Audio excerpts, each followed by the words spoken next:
Hello everyone, my name is Anjali Sharma and today my topic of discussion is problem related to oral cavity. So let's proceed further and discuss the problems related to the oral cavity. Before discussing the problems which are associated with the oral cavity, we should know what the oral cavity is. So if we talk about the oral cavity, it includes lips, tongue, palate, retromolar trigone, floor of the mouth, buccal mucosa and gingiva. And here is the pictorial representation of the oral cavity. You can see in the pictorial representation that hard palate is shown, soft palate is shown, upper lips, gum. If we talk about the lower section, they are the lingual frenulum, buccal mucosa, inferior frenulum, lower lips, submandibular ducts, etc. Okay. Next is the hard palate. Hard palate is the bony front portion of the roof of the mouth. Okay. It is the bony front portion of the roof of the mouth. Next is the soft palate. Soft palate is the muscular back portion of the roof of the mouth. So it is the back portion of the roof of the mouth. Next is the retromolar trigone. Retromolar trigone, it is the area behind the wisdom teeth. Okay, in the next slides I will show you the structure of the teeth. From there you can conclude where the different types of teeth are present. Okay. Next is the floor of the mouth. Floor of the mouth lies under the tongue, and buccal mucosa is the inner lining of lips and cheeks, and gingiva is the gums. So next is the structure of the tooth. If we talk about the structure of the tooth, it consists of three basic parts. The first is the crown, the second one is the neck, and the third one is the root. So what is crown? Crown is that part of the that part of the tooth which is visible above the gum. Okay, the part which is visible above the gum is the crown. Next is the neck. Neck is the region of the tooth that is at the gum line, and it is connecting the root and the crown. It lies at the gum line and it acts as a connector to the crown and the root.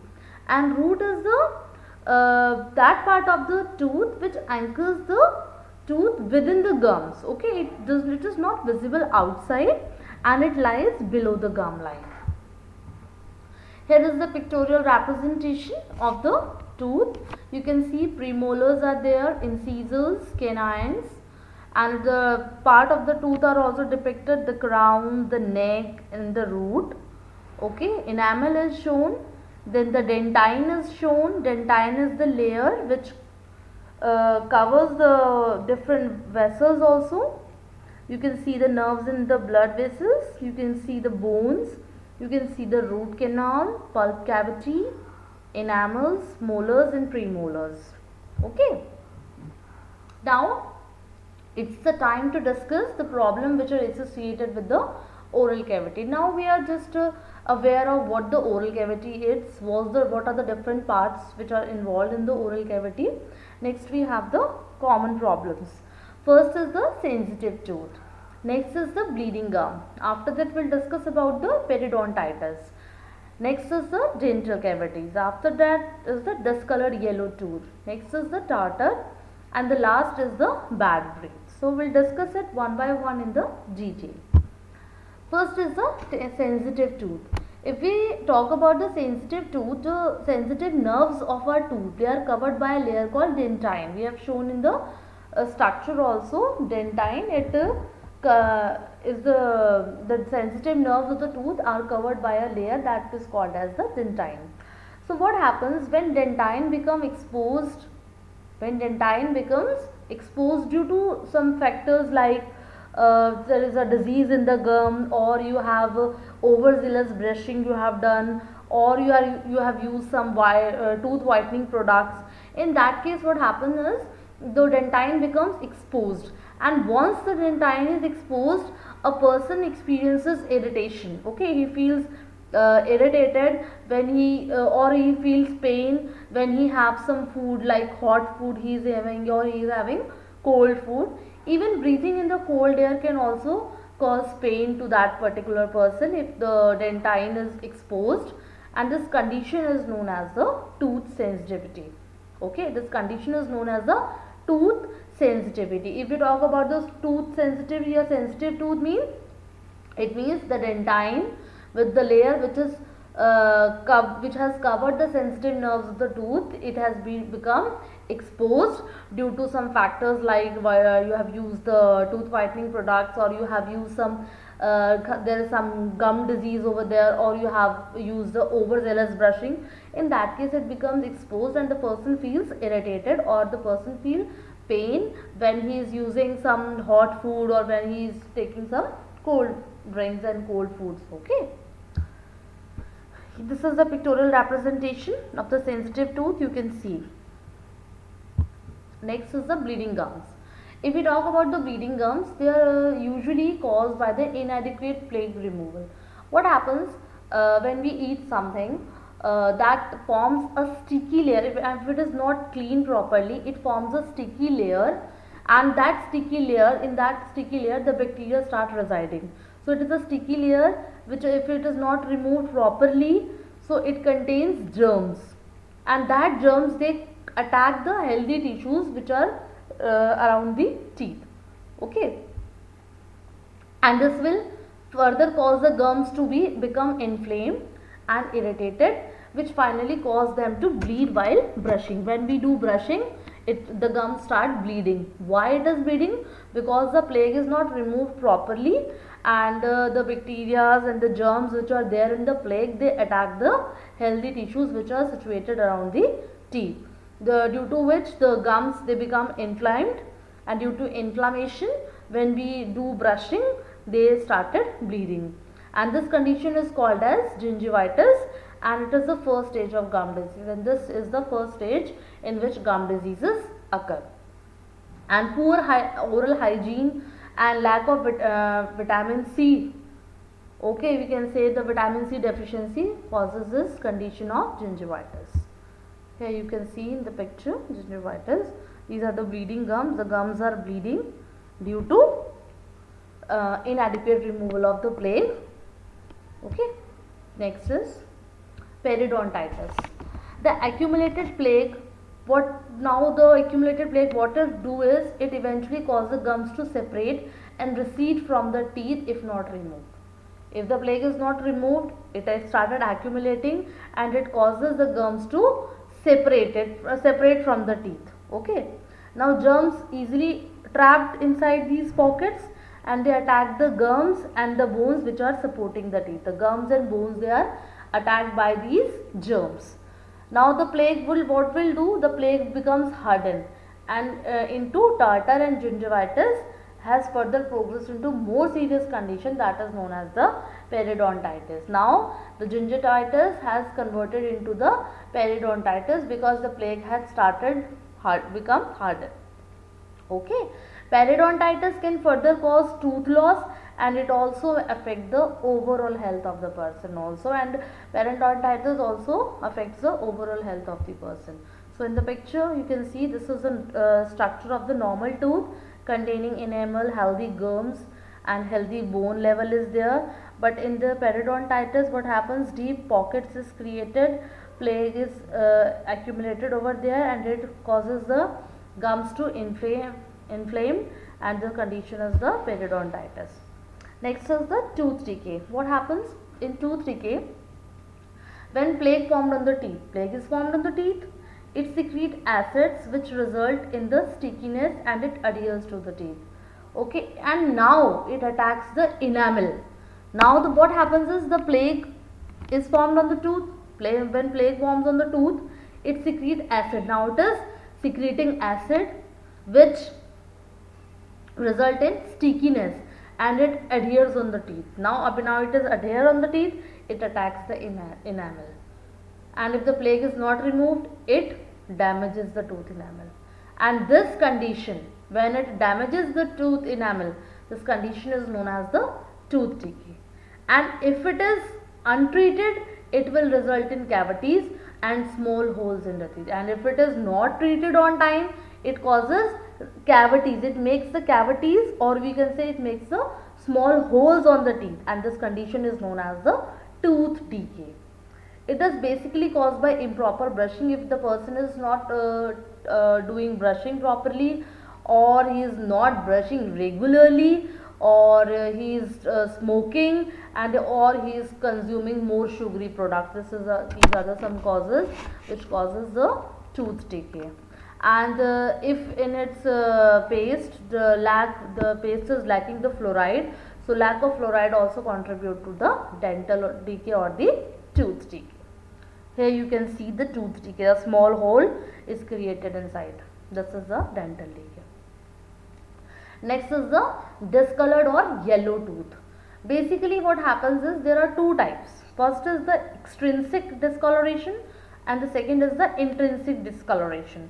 What is extrinsic discoloration? It occurs in the outer layer of the tooth enamel. Okay, it occurs in the outer layer of the tooth enamel. Enamel stains can range from white streaks to yellow tints or the brown spots. Okay, white streaks or yellow tints they appears, or the brown spots appear on the enamel, and this occurs on the outer layer of the tooth enamel. Okay, outer layer of the tooth called enamel. And now enamel is stained and it can range from white streak to yellow tints to brown spots. Next is the intrinsic discoloration. In intrinsic discoloration what happens? It occurs in the inner structure of the tooth called dentine. Listen, there is a difference. Extrinsic, it is occurring on the enamel, outer layer of the tooth, and intrinsic, it is occurring on the dentine layer, which is the inner structure of the tooth, and this can range from yellow to grey tint. From yellow to grey tint, they can occur in the case of intrinsic discoloration. So you can see in the picture the grey tints, the brown tints, the yellow tints, they are all the different types of tints which occurs in the discoloration. These are some major causes which causes the discoloration, whether it may be extrinsic or it is intrinsic. Food, drinks, smoking, using tobacco, inadequate brushing. If you are not brushing properly and the plaque is not removed, then the stains are caused. Aging also, there are some genetic problems also, and excessive use of fluorides, it also causes this discoloration problem. Next is the tartar. Tartar, it is usually plaque that is hardened on the teeth and also known as the dental calculus. When the plaque is a sticky layer which is containing bacteria over the tooth. Now the plaque has become hardened and this is now known as dental calculus. And it can also form beneath the gums and can irritate the gum tissues, and it is formed beneath the gums. Okay, it is formed beneath the gums and it irritates the gum tissue. It gives plaque more surface area to grow, and it is now what happens? Tartar is formed, it gives more surface area to the plaque to grow. In long term, it causes a yellowish to brownish discoloration on the tooth. Now it makes the tooth yellow to brown. This is the tartar. As tartar is hardened on the teeth, it cannot be removed by simple brushing, and then it has to be removed mechanically with the help of dentist or some dental professionals. You have to take the help of the dentist or the dental professional in order to remove the tartar, because it is what? It is a plaque which is hardened and it has become the dental calculus. Okay, you can see in the structure. So it is shown the dental calculus, the tartar which is formed due to hardening of the plaque, and it is not removed by brushing. Now you have to take the help of the dentist in order to remove. Next is the bad breath. Bad breath, it is medically called as halitosis. Okay, it is an unpleasant odor which is generated by mouth and caused due to poor oral hygiene or remain food particles or the gum disease. If the person is having gum disease or the food particles are present in the teeth, because hygiene of oral hygiene is very poor. The person is not brushing the teeth twice after the meals, and so this problem occurs, which is known as the bad breath. Now the bacteria which are living in our mouth can break down the proteins. The bacteria which are in the mouth, what they do is they break down the whatsoever the protein we have taken.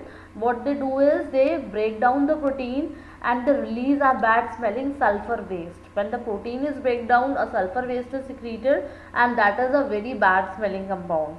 And this can be further worsened by protein found in the coatings of our mouth and in the diets.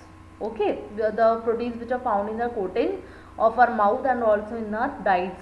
So the smell is due to this reason. The bacteria which is living in our mouth, it causes the breakdown of proteins and releases a bad smelling sulfur waste. So bad breath can be caused by worsened by food, can be caused, or it can be worsened. The condition may be become worse by food, by tobacco, by dry mouth in case of pregnancy, certain medications, and poor oral hygiene, which is the main cause of all the problems which are associated with the oral cavity. See, there some are the main causes. Gingivitis is there, bacteria which is accumulated in the oral cavity in the tongue, caries are there, smoking is the problem, and foods a strong smell like garlic if you are using, okay, onion, and all these are the causes, main causes of the bad breath. Other causes also are sinus, digestive disorders, lung diseases, constipation, and tonsillitis. These are some other causes which are the causes for the bad breath. Here are some types of smell. You can see, if a cheesy smell, usually which indicates a bad breath due to nasal infection. If a person is having a nasal infection, so if a cheesy smell occurs, it indicates the person is having a nasal infection. If a fruity smell is there, it may indicate that the person is having a uncontrolled diabetes, which is caused due to the increased sugar level. Okay, if a fishy smell is there, it indicates some sort of kidney diseases, because in kidney diseases the urea level increases, and which causes the smell fishy. Next is the acidic smell is there. It can be the sign of asthma, or it can be a cystotic fibrosis.